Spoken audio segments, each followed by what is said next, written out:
Mujaddid TV online সুন্নিয়তের প্রচার কেন্দ্র। আউযু বিল্লাহি মিনাশ শাইতানির রাজিম। বিসমিল্লাহির রহমানির রহিম। খোদাপ্রাপ্তি জ্ঞানের আলোকে শাহ সুফি হযরত ফরিদপুরি কদ্দাসার আউলাদি সাহেবের পবিত্র নসিহত শরীফ থেকে আল্লাহ প্রদত্ত জ্ঞান কেন্দ্র কালবের বিভিন্নমুখী ব্যবহার ও ইহার শ্রেষ্ঠত্ব সম্পর্কে আলোচনা। এতদাতীত খোদার প্রেম অর্জনের কঠোরতা সম্পর্কিত আলোচনা। হাদিসে কুদসিতে আল্লাহ বলেন, আমি গুপ্ত ধনভাণ্ডার ছিলাম, পরিচিত হইবার জন্য বিশ্ব ব্রহ্মাণ্ড সৃষ্টি করিলাম। আল্লাহ তাআলার এই বাণী হইতে বোঝা যায় যে পরিচিত হওয়াই তাহার সৃজন ও সৃজন বাসনার মুখ্য উদ্দেশ্য।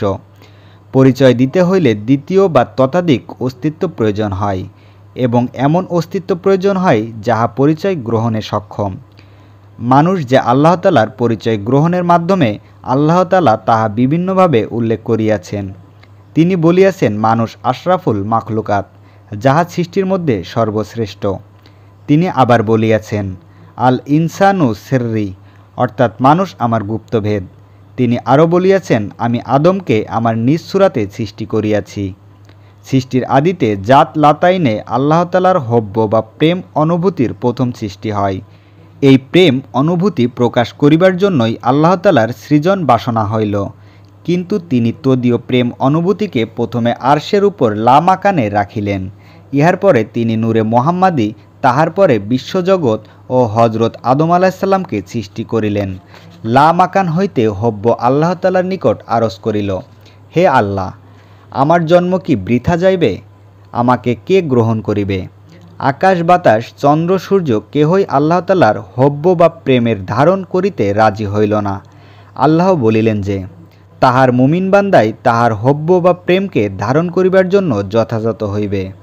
আল্লাহ তাআলা তাই মানুষকে সৃষ্টি করিলেন তাহার নিজ সত্তা ও গুপ্ত ভাণ্ডার হব্ব বা প্রেম প্রকাশ করিবার জন্য। আল্লাহ তাআলা মানুষ সৃষ্টি করিয়াছেন আল্লাহ তাআলার পরিচয় দান করিবার জন্য। মানুষই আল্লাহ তাআলার গুঞ্জাইশ স্থল, মানুষই তাহার পরিচয়ের প্রকাশ স্থল। আল্লাহ পাক তাই বলেন, আমার গুঞ্জাইশ কোথাও হয় না মুমিন বান্দার দেল ব্যতীত। কুলুবুল মুমিনিনা আরশুল্লাহ, মুমিন বান্দার দেল বা কালবেই তাই আল্লাহ তাআলার প্রকাশ স্থল। কালবি আল্লাহ তাআলার প্রকাশের আয়না। আল্লাহ পাক তাই বান্দাকে স্ব কালবে তালাশের জন্য বলিয়াছেন। কাল্ব মানবদেহে আরশের উপরের জগতের উপাদান। এই আরশের উপরের জগতের উপাদানের মাধ্যমেই আল্লাহ তাআলা তাহার পরিচয় দান করিবেন, ইহাই স্বাভাবিক। কাল্ব ছাড়াও মানুষের সিনায় রহিয়াছে রূহ, যা আল্লাহ তাআলার আমর বা হুকুম। আর কাল্ব ও রূহকে আল্লাহ তাআলার পরিচয় গ্রহণের সহায়তা করিবার জন্য সের, খফি, আকফা নামক আরশের উপরের জগতের আরও 3টি লতিফা দেওয়া হইয়াছে। কিন্তু কোন অবস্থায় গেলে মানুষ তাহার কালবে আল্লাহ তাআলার পরিচয় গ্রহণ করিতে পারে? আল্লাহ বলেন, তোমরা তোমাদের নিকট রক্ষিত আমানত মালিকের নিকট ফেরত দাও। আমি আদমকে আমার নিজের সূরাতে সৃষ্টি করিয়াছি। আল্লাহ পাকের এই বাণীর নিগুড় অর্থ এই স্থানে বিশেষভাবে অনুধাবন করিবার প্রয়োজন। এই বাণীর অর্থ এই নয় যে আদমের মতো দেহ আল্লাহ তাআলার আছে বা ছিল। আল্লাহ তাআলার যে হায়াত, এলম, কুদরত, এরাদত, সামাওয়াত, বাসারত, কালাম, তাকবিন ও হব্বগুণ, এই সবের প্রতিবিম্ব তিনি আদমকে দান করিয়াছেন। আদম আল্লাহ তাআলার এই গুণ সমূহকে প্রকাশ করে। আদমের সূরাতে আল্লাহ তাআলা এই সকল গুণ দান হিসেবে রাখিয়াছেন। তাই আদমের সূরাত আল্লাহরও সূরাতের অবিকল। এই গুণসমূহ আদম সন্তান আল্লাহকে ফেরত দিলে তাহার কোনো গুণ বা শক্তি আর বর্তমান থাকে না। আদম সন্তানের নিকট যাহা অবশিষ্ট থাকে তাহা হইল তাহার অক্ষমতা। মানুষের এই অক্ষমতার উপর আল্লাহ তাআলার তাহার গুণের জামা পরাইয়া দেন। আল্লাহ তাই বলেন, তুমি আমার চরিত্রে চরিত্রবান হও, আমার গুণে তোমার সত্তাকে সজ্জিত করো, আচ্ছাদিত করো। ইহাতে মানুষ যে অন্ধকার সেই অন্ধকারেই থাকিবে, তবে আল্লাহ তাআলার গুণের সাজে সজ্জিত হইবার সুযোগ পাইবে। এই অবস্থায় আসিতে হইলে সমস্ত শুভ আল্লাহ তাআলার তরফ হইতে এবং সমস্ত অশুভ মানুষের আদামত হইতে। এই আয়াতের মর্মবাণী অনুধাবন করিতে হইবে। মানুষ যখন বুঝিতে পারে আল্লাহ তাআলার গুণ ব্যতীত তাহার নিজস্ব কোনো গুণ নাই, অর্থাৎ হায়াত, জ্ঞান, বুদ্ধি, দর্শন, শ্রবণ, বর্ণন, কল্পন, সৃজন শক্তি নাই, তখনই সে আল্লাহ তাআলার উপর পরিপূর্ণরূপে নির্ভরশীল হইতে পারে। অর্থাৎ আল্লাহ তাআলার দয়া গ্রহণের জন্য মানুষ সদা সর্বদা উন্মুখ থাকিতে পারে। ইহা মানুষের জন্য তাহার এক অপর দয়া ও রহমত। আল্লাহ পাক বলিয়াছেন, তিনি আদমকে তাহার খলিফা করিয়া জমিনে পাঠাইয়াছেন। আল্লাহ পাক বলিয়াছেন, আদমকে তিনি পৃথিবীর মধ্যে সর্বশ্রেষ্ঠ করিয়া সৃষ্টি করিয়াছেন। আদমের মধ্যে আল্লাহ তাআলার খলিফা হইবার ও আল্লাহর প্রদত্ত শ্রেষ্ঠত্বের নিদর্শনসমূহ কি?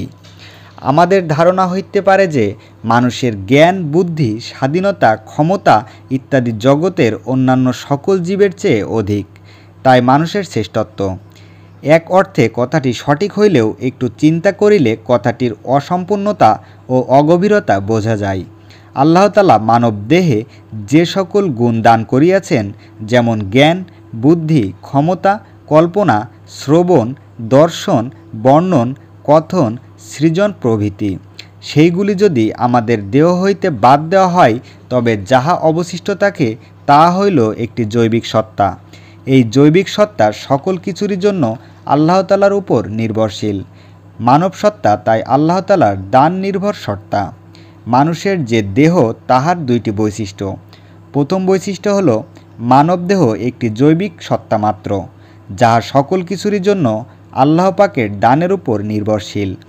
দ্বিতীয় বৈশিষ্ট্য হইল মানুষের অক্ষম ও জৈবিক সত্তার উপর আল্লাহ পাকের গুণের প্রতিবিম্ব, যাহা তিনি আমাদের দান করিয়াছেন।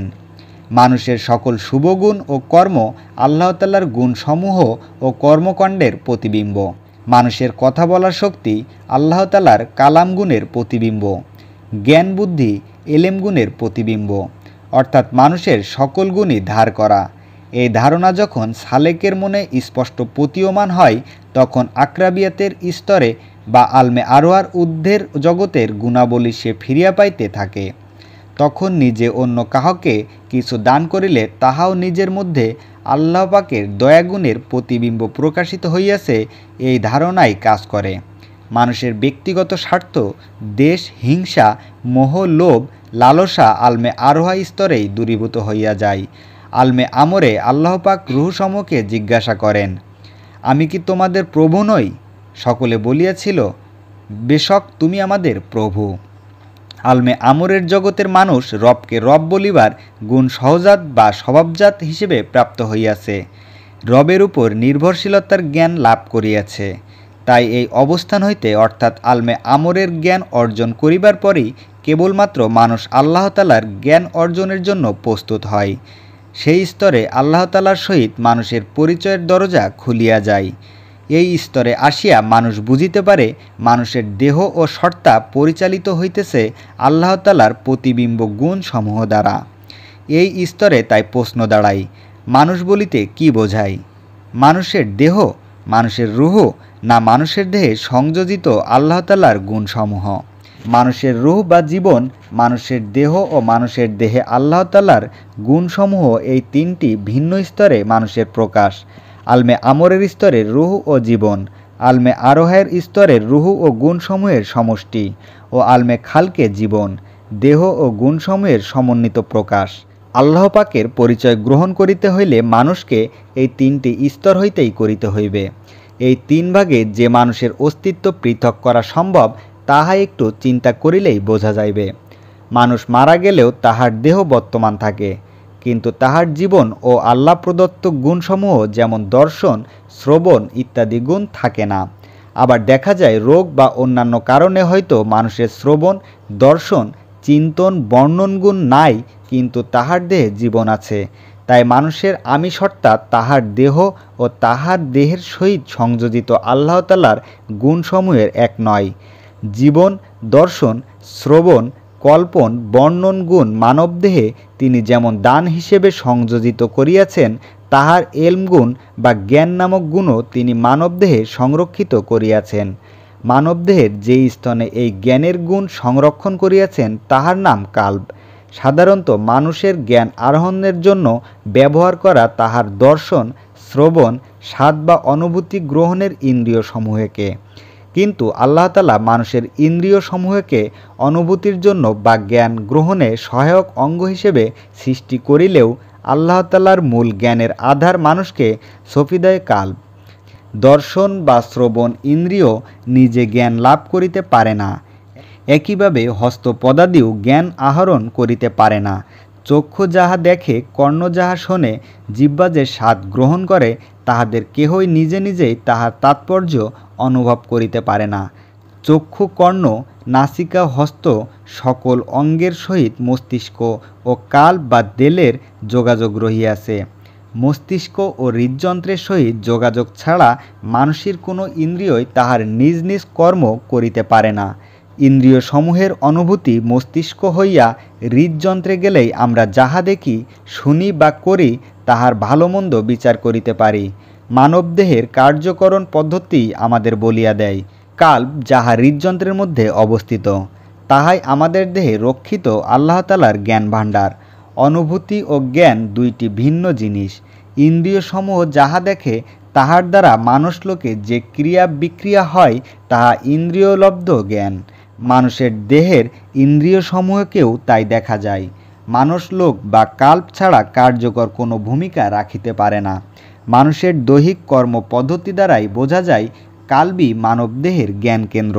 এই কাল্বে জ্ঞানের দুইটি উৎস রহিয়াছে, একটি ইন্দ্রিয় গঠিত, অন্য জ্ঞান হইল আল্লাহ পাক কাল্বের মধ্যে নিজ হইতে যে জ্ঞান সৃষ্টির প্রথমেই রাখিয়া দিয়াছেন।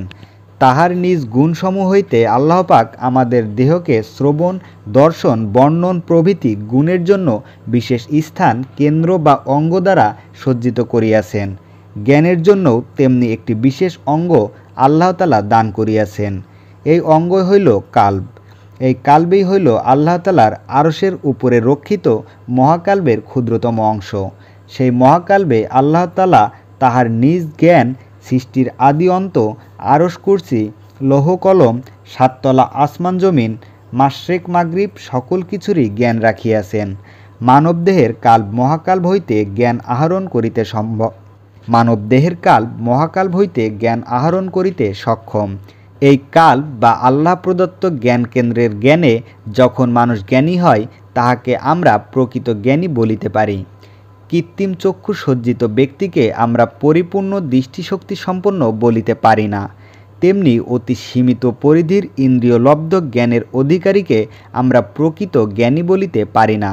মানুষের মধ্যে আল্লাহ তাআলা যে তাহার জ্ঞান কেন্দ্র রক্ষিত করিয়াছেন, তাহা না জানিবার জন্য বা জানিয়াও সে জ্ঞান কেন্দ্রকে ব্যবহার করিতে ইচ্ছুক না হইবার জন্য মানুষ খোদাতত্ত্ব জ্ঞানে নিজেকে জ্ঞানী করিতে পারিতেছে না।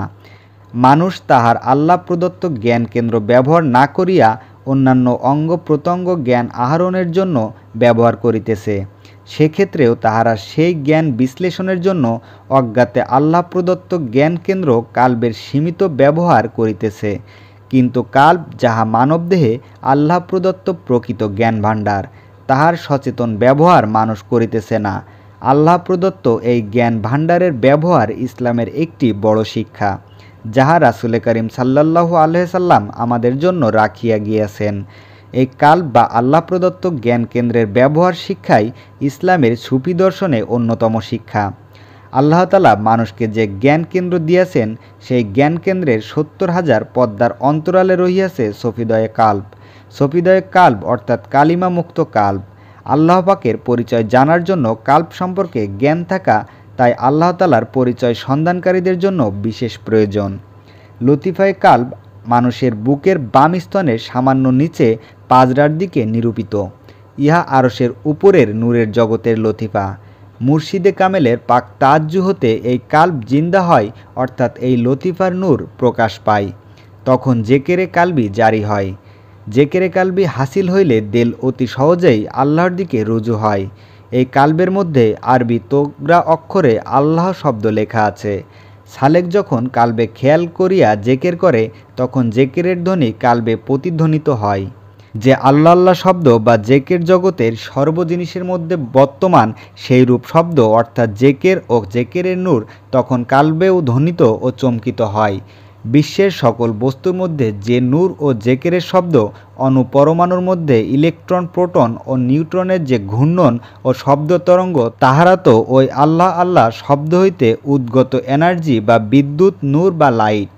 কাল্ব মানবদেহে আল্লাহ পরিচয়ের ক্ষেত্রে একাধিক গুরুত্বপূর্ণ ভূমিকা পালন করে।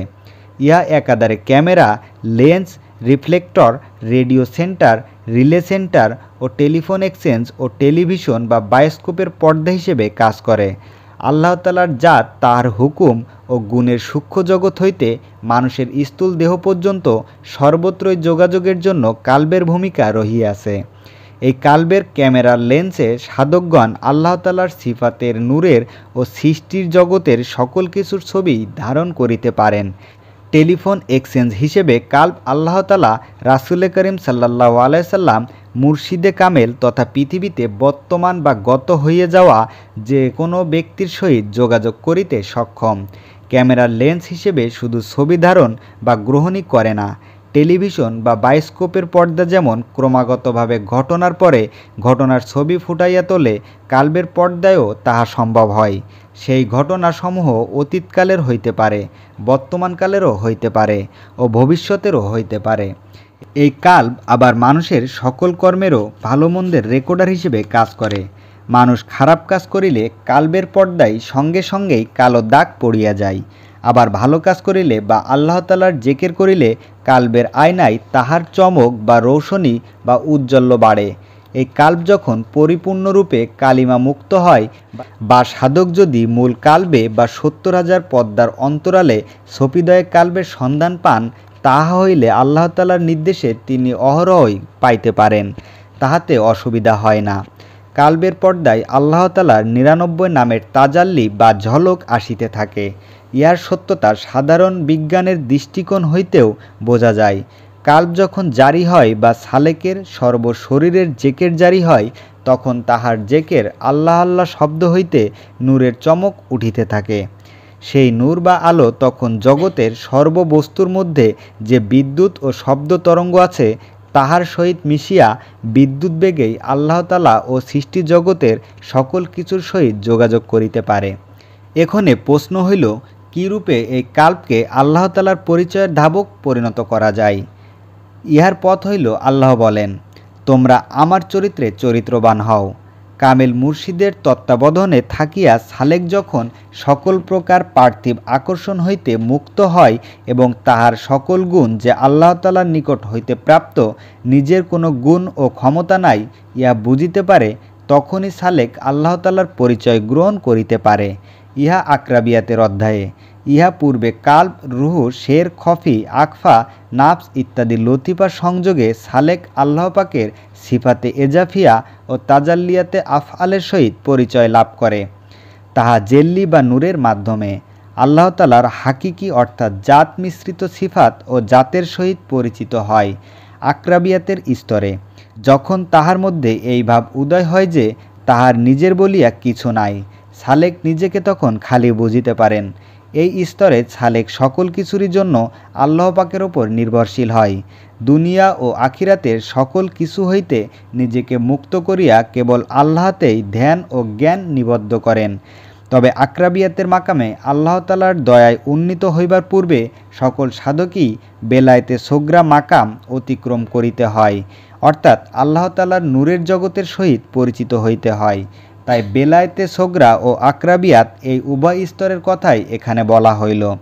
বেলায়েতে সোগরা স্তরে কাল্বের জ্ঞান গ্রহণ করিবার জন্য প্রয়োজন, প্রথমত গুনাহের কালিমা হইতে মুক্ত হওয়া, দ্বিতীয়ত দেহের দাসত্ব হইতে মুক্ত হওয়া, তৃতীয়ত ইন্দ্রিয়লব্ধ জ্ঞান হইতে কাল্বের জ্ঞানের পার্থক্য নিরূপণ করা, চতুর্থত কাল্বের জ্ঞান সংগ্রহের প্রক্রিয়া আয়ত্ত করা।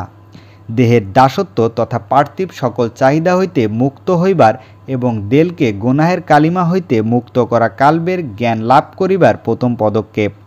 রাসূল করিম সাল্লাল্লাহু আলাইহি সাল্লাম বলেন, বস্তুর ময়লা পরিষ্কার করিবার জন্য যেমন রেদ বা উখা আছে, তেমনি কাল্ব বা দেল পরিষ্কার করিবার রেদ বা উখা হইল আল্লাহ তাআলার নামের জেকের, যাহাকে জেকেরে এসমেজাত বলা হয়। আর দেলকে পার্থিব চাহিদা হইতে মুক্ত করিবার জন্য প্রয়োজন হয় নাফি এসবাত জেকের বা কালেমা শরীফের জেকের। কালেমা শরীফের জেকেরের মাধ্যমে পার্থিব সকল কিছুরই প্রভুত্ব ও দাসত্ব অস্বীকার করা হয়। আর আল্লাহ তাআলার জ্ঞানের ভাষা হইল নূর। বেলায়েতে সোগরা স্তরে সালেক কালব, রুহু, শের, খফি, আকফা ও নাফসের যোগাযোগে আল্লাহ তাআলার সিফাতে এজাফিয়া ও সিফাতে হাকিকির নূর লাভ করে। রুহু ও কালবের যোগাযোগে সালেক তখন এক বিশাল নূরের সাগর দেখিতে পায়। সেই নূরের সাগর এতই প্রশস্ত যে তাহার কোনো কুল কিনারা পাওয়া যায় না। সালেক তখন সকল কিছুর মধ্যেই আল্লাহ তাআলার নূর দেখিতে পায়, সকল কিছুকেই আল্লাহ তাআলার প্রকাশ মনে করে। কিন্তু বেলায়েতে সোগরার স্তরে সালেক নূরের জেল্লির মাধ্যমে পরিচয় গ্রহণ করেন। আল্লাহ তাআলার জাতের সহিত তখন পরিচয় লাভ হয় না। আল্লাহ তাআলার জাতের সহিত পরিচয় হয় আকরাবিয়াতের মাকাম হইতে। এই মাকামে আসিয়া সালেক আল্লাহ তাআলার জাত পাকের সহিত ফানা লাভ করে, যাহা সালেক আপন মুর্শিদে কামেলের সুরাতের বেমেসালির সহিত নিজেকে ফানা বা বিলুপ্ত হিসেবে দেখিতে পায়। আকরাবিয়াতের অধ্যায়ে মহাব্বতে আওয়াল ও মহাব্বতে সানি পর্যন্ত আল্লাহ তাআলার ইবাদতের শক্তি দ্বারা সালেক সায়ের করিতে পারে। তাহার পর আকরাবিয়াতের অধ্যায়ের শেষ মাকাম অর্ধ দায়রা কাউসে যাইয়া সালেক অজুদ মাহুব লাহুর সহিত পরিচিত হয়। অজুদ মাহুব লাহু খোদাতত্ত্ব শরীর, যাহা সালেক নিজের আকৃতির মতো দেখিতে পায়। এই দায়রায় বাকি অর্ধেক অংশ জাত মুজাররাদা। সেখানে অজুদ মাহুব লাহুর কুয়াতে নজরিয়ার দ্বারা সায়ের করিতে হয়। সেখানে কদমি সায়ের চলে না। মাটির পুতুলের সেই জাত মুজাররাদায় যাইবার বা কদমি সায়ের করিবার ক্ষমতা নাই। যা হোক, আল্লাহ পাকের জাত পাকের সহিত পরিচয়ের প্রথম পদক্ষেপ হইল আল্লাহ তাআলার প্রদত্ত সকল গুণসমূহকে আল্লাহ তাআলার দান হিসেবে স্বীকৃতি করিয়া লওয়া, অর্থাৎ দেহে ও দেলে কালেমা প্রতিষ্ঠিত করা।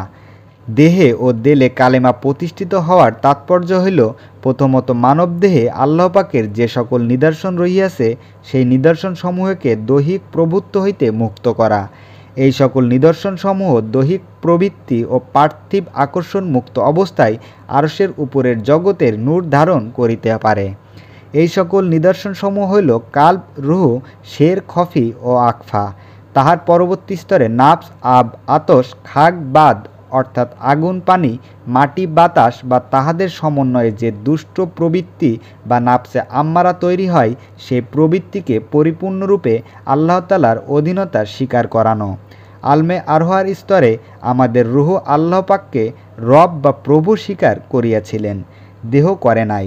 এই দেহের পরিচালক কাল্ব যখন কালেমা প্রতিষ্ঠা দ্বারা দেহের প্রভুত্বকে অস্বীকার করিয়া আল্লাহ তাআলার প্রভুত্বকে স্বীকার করিয়া লয়, তাহার পর বাকি সকল লতিফাসমূহ অর্থাৎ নাফস, আব, আতশ, খাক, বাদ বা দেহের আগুন, পানি, মাটি, বাতাসও আল্লাহ তাআলার প্রভুত্ব স্বীকার করিয়া লয়, তখন সর্বক্ষণিক কালেমা শরীফের জেকের দেহের প্রতি অনুপরমাণুতে হইতে থাকে।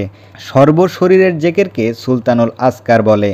দেহের সর্বশরীরের লতিফাসমূহে কালেমা শরীফের জেকের সর্বদা জারি থাকা শুরু হয় কাল্ব হইতে। কাল্ব বা দেহের অন্যান্য লতিফায়ে জেকের জারি থাকার যে গুণ, তাহা লাভ হয় মুর্শিদে কামেলের পাক তাআজ্জু দ্বারা। মুর্শিদে কামেলের পাক তাআজ্জু ছাড়া দৈনিক চাহিদার প্রভুত্ব হইতে মুক্ত করিয়া কাল্ব বা অন্য কোনো লতিফায়ে কালেমা প্রতিষ্ঠা করা যায় না। আকরাবিয়াতের মাকাম হইতে সালেক সায়েরে ফিল্লা অর্থাৎ আল্লাহ তাআলার নাম, গুণ ও শানের জগতে সায়ের শুরু করে। ইহার পর মহাব্বতে আওয়াল ও মহাব্বতে সানি এই দুই মাকাম অতিক্রম করিবার পর সালেক কাউসের মাকামে যাইয়া আল্লাহ প্রদত্ত শরীর লাভ করে। এই আকরাবিয়াতের মাকামে তাই সালেকের সর্বদেহের তন্ত্রিতে তন্ত্রিতে আল্লাহ পাকের জেকেরের মাধ্যমে আল্লাহ তাআলার সহিত এক বিশেষ মিলন হয়। মহাব্বতে আওয়াল মহাব্বতে সানি অতিক্রম করার কালে মুরিদ বুঝিতে পারে যে সমগ্র সৃষ্টি আল্লাহ তাআলার জাত পাকের মধ্যে নিমজ্জিত থাকে। মহাব্বতে সানির মাকামে সালেক তাইনে আওয়ালের সহিত পরিচিত হয়। এই দায়রাতে সালেকের মনে হয় সমগ্র সৃষ্টি আল্লাহ তাআলার জাত পাকের মধ্যে নিমজ্জিত রহিয়াছে। এই মাকামে বান্দার সহিত প্রভুর মিলন এমনই নিবিড় হয় যে এক প্রগাঢ় মিলন অনুভূতি সালেকের চৈতন্যকে আচ্ছন্ন করিয়া দেয়। তবে সালেকের চৈতন্য এই ধারণা বিরাজমান থাকে যে সে সৃষ্ট জীব। আকরাবিয়াতের মাকামে মুরাকাবার সময়ে সালেক স্বীয় কালবে যে অনুভূতি লাভ করে তা আল্লাহ তাআলার নূরের ফয়েজান পর্বত নিঃসৃত ঝর্ণাধারার মতন প্রবাহিত হইয়া তাহার সকল লতিফায় আসিতে থাকে। সালেক ইহার পর আল্লাহর যতই নিকটতর হয় তাহার কাছে ততই নূর অধিকতর শান্তিদায়ক বলিয়া মনে হয়। মহাব্বতে আওয়ালের স্তরে সালেক অনুভব করে নূরের তুফান তাহাকে আচ্ছন্ন করিয়া রাখিয়াছে। মুরিদের আত্মার প্রতিকৃতি যাহা ইতপূর্ব আপন মুর্শিদে কামেলের রুহে বেমেসালির সহিত ফানা লাভ করিয়াছে, তাহা একটি নীল পদ্মা ভেদ করিয়া এক সীমাহীন অনাদি অনন্ত জ্যোতিময় প্রান্তরের মধ্যে প্রবেশ করিয়াছে। এই স্থানের অনুভূতিকে পিরানে পীরগণ বেকায়েফি বা বর্ণনাতীত বলিয়া উল্লেখ করিয়াছেন। এই স্থানে আল্লাহ তাআলার সহিত এক প্রগাঢ় মিলন অনুভূতি বহুদিন পরে প্রিয় মিলনের অনুভূতি সালেকের আচ্ছন্ন করিয়া দেয়। এমনই এক মিলন অনুভূতি সালেক লাভ করে, যাহা কোনো ভাষায় প্রকাশ করিবার নয়। কাইসের দায়রা আল্লাহ পাকের নাম, শান, শাওনাত ও গুণাদির পরিচয়ের দায়রা। এই দায়রায় বান্দার সহিত প্রভুর মিলন এমনই নিবিড় ও নিকটতর হয় যে সালেক আর কোনো নূর পতন দেখিতে পায় না। এই সময়ে নূরের ঊর্ধ্বগমন বা অর্ধগমনের খেয়াল সালেকের থাকে না। এইখানে প্রকৃত জাত আহাদিয়াতের সহিত ফানা বা মিলন হাসিল হয়। সূর্যের নিকটে গেলে চোখে যেমন ধাঁধা লাগে, তেমনি জাত আহাদিয়াতে ফানা বা বিলুপ্ত হইবার পর সালেকের এমনই অনুভূতি হয় যে ওই স্থানে সে নূর দেখিতে না পাইয়া নিজেকে অতি নিকৃষ্ট মনে করে। সে মনে করে আল্লাহ তাআলার মারেফত সে লাভ করিতে পারে নাই। নিজের প্রতি তখন তাহার ঘৃণা হয়। তবে পরক্ষণেই তাইনে আওয়ালের মাকামে আসিয়া স্রষ্টার দৃষ্টান্তশূন্য একরূপ সূক্ষ্ম জ্যোতি যে সমস্ত সৃষ্টিকে ঢাকিয়া আছে, সালেক তাহা বুঝিতে পারে। সেই পরম পবিত্র জ্যোতিকেই আল্লাহ তাআলার নূর বলিয়া বা অহুয়া নূর অর্থাৎ তিনি এই নূর বলিয়া সালেক জানিতে পারে। ইহাই বাকার মাকাম। বেলায়েতে সোগরার স্তরে আল্লাহ তাআলার নূরের জেল্লি দেখিয়া সালেকের যে মতিভ্রম হয়, সেই মতিভ্রম তখন আর থাকে না। এই মাকামে সালেক নিজের শরীরের মতন একটি কায়া আল্লাহ তাআলার নূরে নিমগ্ন দেহে, উহাকে অজুদ মাহুবলাহ বা খোদাদত্ত শরীর বলা হয়। এই শরীরের গতি বিদ্যুতের চেয়ে বহুগুণ বেশি। এই অজুদ মাহুবলাহ দ্বারা সায়রের আনফুসি হাসিল হয়। ইহার পরে শুরু হয় আল্লাহ তাআলার জাত মিশ্রিত সিফাতের সায়ের। এই সায়রে বেলায়েতে উলিয়ার দায়রায় সমাপন হয়। বেলায়েতে উলিয়ার দায়রাতে এসমুল বাতেনের সায়েরও সমাপন করিতে হয়। এখানে আনফাস সিদ্ধ হয়। এই দুই সায়ের দ্বারা সালেক আল্লাহ তাআলার সিফাত বিশিষ্ট জাতের সহিত পরিচিত হয়। বেলায়েতে উলিয়াতে আসিলে আল্লাহ তাআলার জাত মিশ্রিত সিফাতের নূর সালেকের দেহকে আগুন, মাটি, বাতাস ও পানি আলমে খালক এই চারি লতিফায় পড়িতে থাকে। তবে মাটি সর্বনিম্ন স্তরে থাকায় সেই স্তরে আল্লাহ তাআলার নূর আগুন, পানি, বাতাসের প্রতিবন্ধকতার কারণে অতি সামান্যই পৌঁছায়, যাহা ধতব্য নয়। এই দায়রাতে আগুন, পানি, বাতাস, সালেকের এই তিন লতিফা পবিত্র হইয়া যায়। খাক বা মাটি লতিফা পবিত্র হয় পরবর্তী দায়রা কামালাতে নবুয়াতে। দায়রায়ে কামালতে নবুয়াত, কামালতে রেসালত এবং দায়রাতে কামালতে উলুল আজম, এই তিন দায়রায় সালেক আল্লাহ তাআলার বাতিনি পরিচয় অতি প্রশস্তভাবে লাভ করে। এই স্তরে আসিয়া সালেক আল্লাহ তাআলার যে সকল নূরের সহিত পরিচিত হয়, তাহা তাহার উপর শুধু মুরাকাবার সময়েই নয়, বরং সর্বক্ষণ পর্বত নিঃসৃত ঝর্ণার মতন পড়িতে থাকে।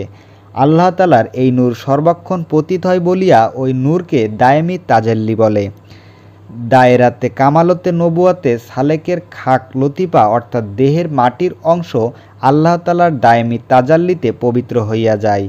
এই মাকামে আসিয়া সালেকের সর্বদেহ বা অজুদ পবিত্র হয়। তাই কামালতে নবুয়াতের মর্যাদা আল্লাহ পাকের তরফ হইতে সে লাভ করে। তবে এই মাকামের ফায়জান অতিশয় সূক্ষ্ম হইবার কারণে সালেক এই নূর পতন সকল সময় অনুভব করিতে পারে না।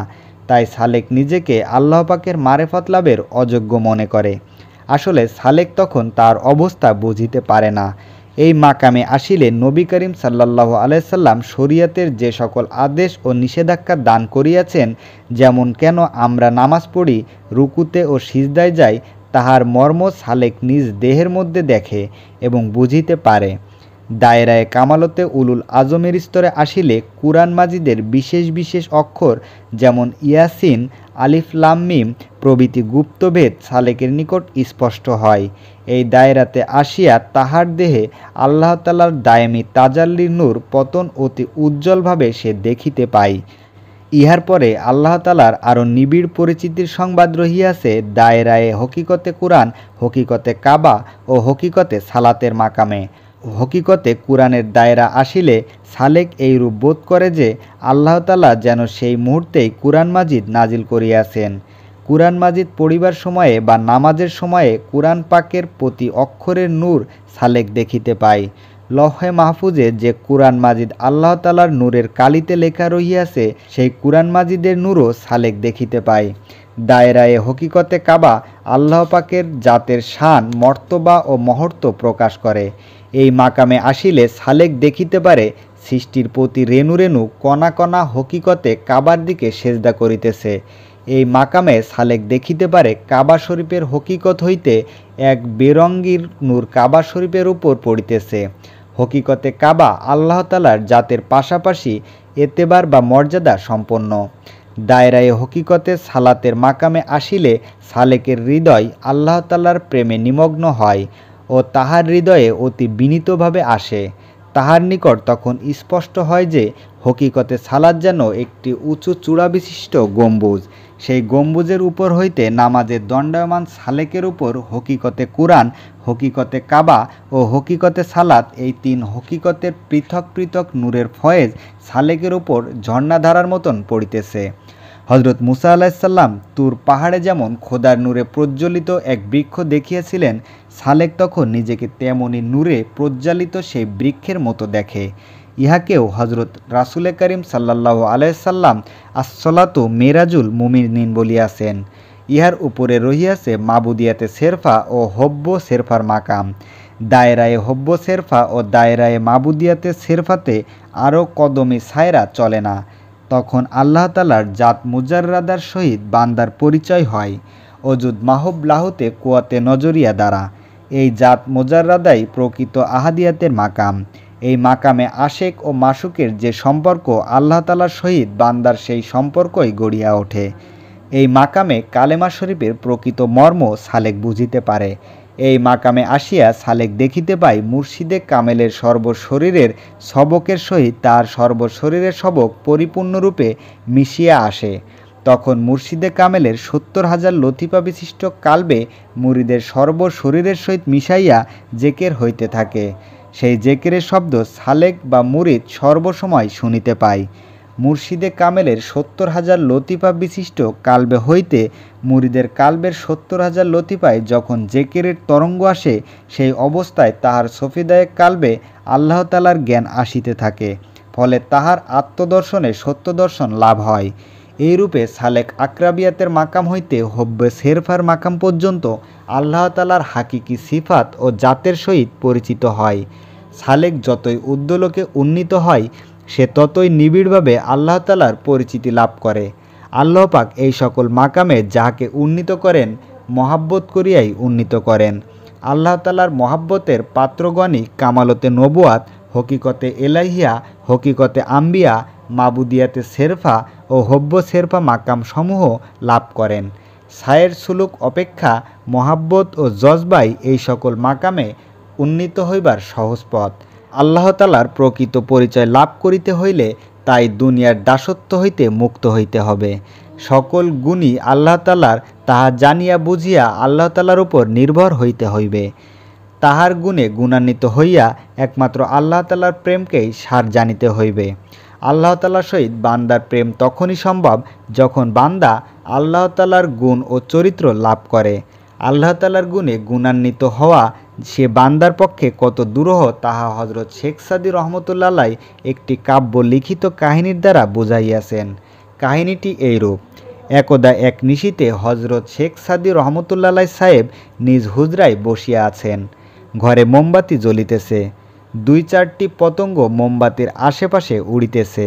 তিনি দেখিলেন হঠাৎ একটি পতঙ্গ মোমবাতির শিখার আকর্ষণে তাহাতে ঝাঁপ দিয়া পড়িল, কিন্তু পর মুহূর্তেই বাতির শিখায় তাহার পাখা ও পা পুড়িয়া যাওয়ার কারণে নিচে পড়িয়া ছটফট করিতে লাগিল। তখন মোমবাতি পতঙ্গটিকে বলিতে লাগিল, হে পতঙ্গ, প্রেম তোমার কাজ নয়। আগুনে তোমার একটা পাখনা পুড়িল, একটা পা পুড়িল, আর অমনি তুমি ছটফট করিতে শুরু করিলে। তুমি প্রেমের দাবি করো কি করিয়া? আমার দিকে তাকাইয়া দেখো, আমার উপর হইতে নিচ পর্যন্ত পুড়িয়া গলিয়া যাইতেছে, তথাপি আমার কোনো নড়াচড়া নাই, করিবও না। শেষ পর্যন্ত গলিয়া নিঃশব্দে নিঃশেষ হইয়া যাইব। এইরূপে নিঃশব্দে মোমবাতির মতো নিঃশেষ হওয়াই আল্লাহ তাআলার প্রেমের আগুনে নিঃশেষের নিদর্শন। এইরূপ প্রেম সালেক অনুভব করে হকিকতে সালাতের মাকামে। হজরত মুসা আলাইহিসসালাম যেরূপ একটি বৃক্ষকে আল্লাহ তাআলার নূরে প্রজ্বলিত দেখিয়াছিলেন, নিজেকে তখন সে ওইরূপ আপাদমস্তক নূরে প্রজ্বলিত দেখিতে পায়।